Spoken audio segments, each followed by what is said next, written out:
Hello students, कैसे हैं आप सब। आई होप आप सब बहुत अच्छे से होंगे और अपनी पढ़ाई अच्छे से कर रहे होंगे। तो welcome to my channel Puja special Vyakaran classes.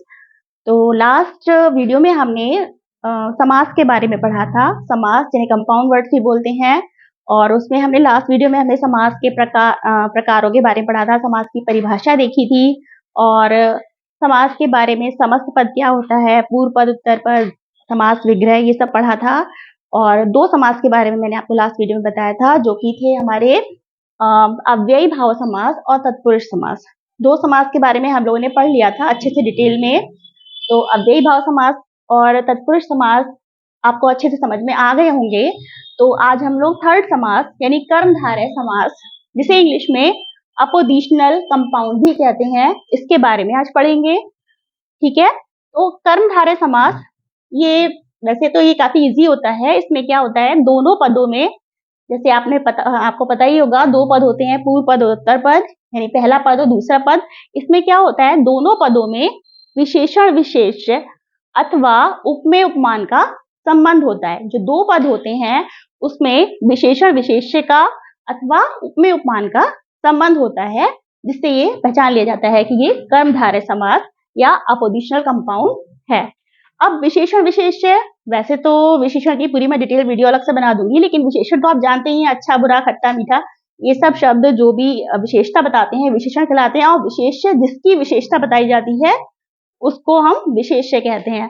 तो उसमें संबंध या तो विशेषण विशेष्य का होगा या फिर उपमेय उपमान, जिसकी उपमा दी जाती है और जिससे उपमा दी जाती है, इसका संबंध होता है। वहां पर हम पहचान लेंगे कि ये कर्मधारय समास होगा। देखिए एक एग्जाम्पल देख लेते हैं। जैसे नील कमल, नीले रंग का कमल, इसमें क्या संबंध है। देखिए नील कमल विशेषण और विशेष्य का संबंध है। क्यों? क्योंकि नीला, नीला रंग कैसा है, नीला, नीला रंग हो गया तो ये विशेषण हो गया, और कमल हमारा विशेष्य, कमल की विशेषता बता रहे हैं कि कमल कैसा है, नीले रंग का। तो यहाँ पर क्या संबंध हो गया, विशेषण विशेष्य का संबंध है, नील कमल। तो इसमें हमारा कर्मधारय समास हो गया। एक और एग्जाम्पल देखते हैं। चंद्रमुख, चंद्रमुख यानी कि चंद्रमा के समान मुख, यानी समान उपमा दी जा रही है कि मुख कैसा है, चंद्रमा के समान है। तो इसमें उपमान और उपमेय का संबंध है, तो यहाँ भी कर्मधारय समास हो गया। एक आध एग्जाम्पल और देख लेते हैं। जैसे चरण कमल, कमल के समान चरण, चरण कैसे हैं, कमल के समान है। तो उपमा दी जा रही है कि हमारे कमल वो चरण जो है कमल के समान है। तो यहाँ भी उपमेय उपमान हो गया। महात्मा, नेक्स्ट एग्जाम्पल है। महात्मा यानी महान है जो आत्मा, जो आत्मा महान है। महान ये आपका विशेषण हो गया और आत्मा के बारे में बताया गया है, तो यहाँ पर विशेषण विशेष्य का संबंध हो गया, इसलिए यहाँ पर कर्मधारय समास हो गया। ठीक है। आई थिंक ये आपको अच्छे से समझ में आ गया होगा, कर्मधारय समास। अब नेक्स्ट देखते हैं। फोर्थ है द्विगु समास। इसको इंग्लिश में न्यूमरल कंपाउंड भी कहते हैं। न्यूमरल कंपाउंड, नंबर से आपको समझ में आ रहा होगा न्यूमरल कंपाउंड। तो देखिए, जिस समस्त पद का पहला पद यानी पहला पद संख्यावाची विशेषण होता है, यानी कि पहले पद में कुछ नंबर्स दिए होते हैं जिससे हम समझ जाते हैं। जैसे त्रिरत्न, त्रि लगा हुआ है, यानी त्रि माने तीन, तीन रत्नों का समूह। तो ये तो बहुत इजी होता है, ये आप आसानी से पहचान लेंगे। तो जहां भी यहाँ पे ये लगा होगा त्रिरत्न, तीन रत्नों का समूह। पंचवटी, पांच वटों का समूह, पंच लिख रहा है, पांच हो गया। ऐसी तिरंगा, तीन रंगों का समाहार, जो भी तीन रंग जहाँ पे होते हैं, वैसे तो तिरंगा हमारे झंडे को भी कहते हैं, लेकिन यहाँ पर तीन रंगों का समाहार, इसका भी अभी मैं आपको डिटेल में अंतर बताऊंगी। सप्ताह, 7 दिनों का समूह। तो ये हमारा द्विगु समास हो गया, जिसे न्यूमरल कंपाउंड भी कहते हैं। अब नेक्स्ट देखते हैं। तो थर्ड प्रकार है हमारा, फिफ्थ प्रकार है द्वंद्व समास।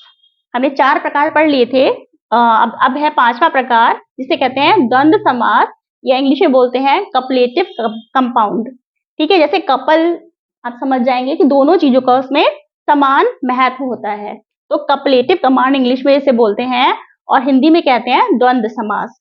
आप देखिए, जैसे इसमें आपको इससे समझ में आ रहा होगा, जिस समस्त पद के दोनों पद प्रधान होते हैं, यानी कि दोनों पद प्रधान होते हैं, जैसे माता पिता, तो माता और पिता दोनों ही प्रधान है। ठीक है। सुख दुख दोनों ही बराबर जो है, दोनों का महत्व है। दोनों पदों का समान महत्व होता है। ये बहुत इजी होता है और इसको पहचानने के लिए दोनों पद योजक चिन्ह से जुड़े होते हैं। इनके बीच में एक डैश का यानी योजक चिन्ह लगा होता है, जिससे हम आसानी से पहचान सकते हैं कि ये द्वंद्व समास है। जैसे माता पिता, सुख दुख, इसका विग्रह करने पर क्या होता है, जैसे अच्छा बुरा, तो अच्छा और बुरा हम और लगा देते हैं विग्रह करेंगे तो। लाभ हानि, लाभ और हानि, तो हम यहाँ पर योजक चिन्ह लगाते हैं और विग्रह करने पर और शब्द लगा देते हैं। तो ये हो गया हमारा द्वंद्व समास। ठीक है, नेक्स्ट है और लास्ट है बहुव्रीहि समास, जिसे इंग्लिश में एट्रीब्यूटिव कंपाउंड भी कहते हैं। बहुव्रीहि समास है। इस समास में क्या होता है, बहुव्रीहि समास जो होता है, इस समस्त पद में जो समस्त पद हम बनाते हैं उसमें कोई भी पद प्रधान नहीं होता, कोई भी मुख्य नहीं होता। दोनों पदों की बजाय ये किसी और ही तीसरे अर्थ को स्पष्ट करता है, किसी और के बारे में बताता है। ठीक है, किसी और अर्थ को स्पष्ट करता है। ठीक है, जैसे पीतांबर। अब हमने कहा पीत माने पीला, यानी पीला है अंबर जिसका, अर्थात श्री कृष्ण जी के बारे में, अर्थात हम किसी और के बारे में बात कर रहे हैं। हमने पीले के बारे में, अंबर के बारे में बात कही और बताया, अर्थ बताया, श्री कृष्ण जी के बारे में बताया। तो जहां पर किसी और अर्थ को स्पष्ट करते हैं वहां पर बहुव्रीहि समास या एट्रीब्यूटिव कंपाउंड होता है। एक आप एग्जाम्पल और देख लेते हैं, लंबोदर, जैसे लंबा है उदर जिसका, अर्थात गणेश जी को लंबोदर भी कहा जाता है। ऐसे नीलकंठ, नीला है कंठ जिसका, अर्थात शिव जी को नीलकंठ भी कहते हैं, तो नीलकंठ आ जाता है। ऐसे ही दशानन, 10 है आनंद, आनंद माने होता है मुंह, जिसके 10 मुंह है, अर्थात रावण। अब आपको लग रहा होगा, थोड़ा सा कंफ्यूजन लग रहा होगा कि दशानन तो द्विगु समास भी हो सकता है और दशानन कर्मधारय समास भी हो सकता है और यहाँ पे बहुव्रीहि समास में भी आ गया। तो इसमें डिफरेंस क्या है, तीनों में क्या कंफ्यूजन हो जाता है, हम कैसे अब इसको पहचानेंगे, तो आइए वो भी देख लेते हैं। चलिए अब कर्मधारय समास और बहुव्रीहि समास में अंतर देख लेते हैं, क्योंकि आपके मन में कंफ्यूजन होगा कि कर्मधारय समास में भी कुछ शब्द ऐसे ही आते हैं और बहुव्रीहि समास में भी ऐसे ही शब्द आते हैं, तो अंतर क्या है। तो पहली बात तो ये है कि कर्मधारय समास में, जैसे कि मैंने बताया था, दोनों पदों में विशेषण विशेष्य तथा उपमेय उपमान का संबंध होता है। ठीक है, जबकि बहुव्रीहि समास में कोई अन्य पद प्रधान होता है ना, हम इसमें किसी और पद के बारे में बात करते हैं, कुछ और ही प्रधान होता है। जैसे कमल नयन, अब इसमें तो आपका कमल नयन में क्या हो गया, कर्मधारय समास है, क्योंकि कमल इसमें उपमान है, कमल रूपी नयन यानी कि नयन उपमेय है ना, कमल से उपमा की जा रही है, कमल नयन की उपमा की जा रही है कमल के साथ, है ना।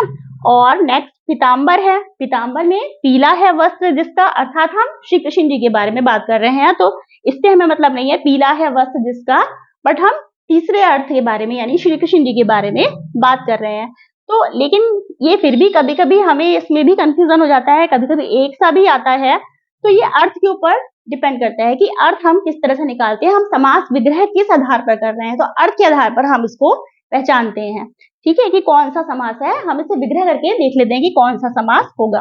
अब देखिए कई बार और ज्यादा कंफ्यूज होता है, पहले भी मैंने आपको ये शब्द बताया है, जैसे तिरंगा। अब तिरंगा है, तिरंगा वैसे तो आपका क्या हो गया, तिरंगा 3 है रंग जिसके, अब यहाँ पे पहला पद संख्यावाची विशेषण हो गया, तिरंगा 3 रंग आ गए इसके, तो यहाँ पर ये हमारा द्विगु समास हो गया, क्योंकि इसमें मैंने बताया था पहला पद संख्यावाची विशेषण होता है, तो द्विगु समास भी हो गया। लेकिन यदि हम इसका विग्रह इस तरह से करते हैं कि 3 रंग हैं जिसके, अर्थात हमारा राष्ट्रीय ध्वज, हमारे राष्ट्रीय ध्वज को क्या कहते हैं, तिरंगा कहते हैं। यदि हम कहें कि अर्थात हमारा राष्ट्रीय ध्वज के बारे में बात करें, तो वहां पर क्या हो जाएगा, बहुव्रीहि समास हो जाएगा। ठीक है, इसी तरह से एक और एग्जाम्पल मैंने शुरू में भी कहा था, दशानन।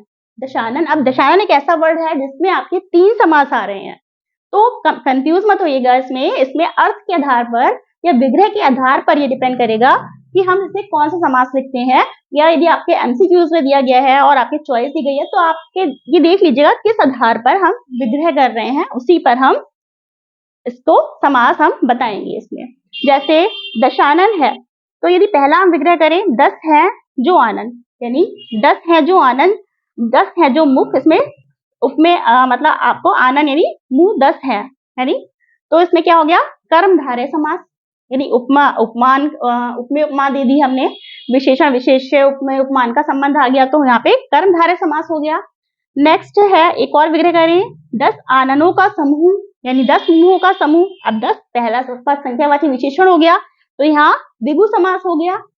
अब तीसरा 10 है आनन जिसके अर्थात रावण, यानी 10 मुंह है जिसके अर्थात रावण, तो यहाँ पे बहुब्रीहि समास हो गया। अब एक ही शब्द के यहाँ पर तीनों समास हो सकते हैं। ये अर्थ के ऊपर डिपेंड करेगा, ये विग्रह के ऊपर डिपेंड करेगा कि समास विग्रह आप किस तरह कर रहे हैं, उसी के अकॉर्डिंग हम समास को पहचानेंगे या समास का नाम देंगे। तो आई होप मैंने सारे समास आपको बता दिए हैं, आपको सारे समास अच्छी तरह समझ में आ गए होंगे। तो मैंने सब शुरू में सभी कुछ परिभाषा और इसकी अर्थ, समासपद, विग्रह, फिर हमने इसके प्रकार सभी कुछ पढ़ लिया और सभी प्रकार को अच्छी तरह डिटेल में समझा है। आई होप आपको अच्छी तरह समझ में आ गया होगा। अभी इसकी एक्सरसाइज भी हम लोग करेंगे। नेक्स्ट वीडियो में हम लोग इसकी एक्सरसाइज करेंगे ताकि आपको और अच्छी तरह से समास समझ में आ जाए। तो यदि मेरी वीडियो आपको अच्छी लगी हो, आपको अच्छी तरह से समास समझ में आया हो, तो लाइक कीजिए, सब्सक्राइब कीजिए, शेयर कीजिए। Thank you so much.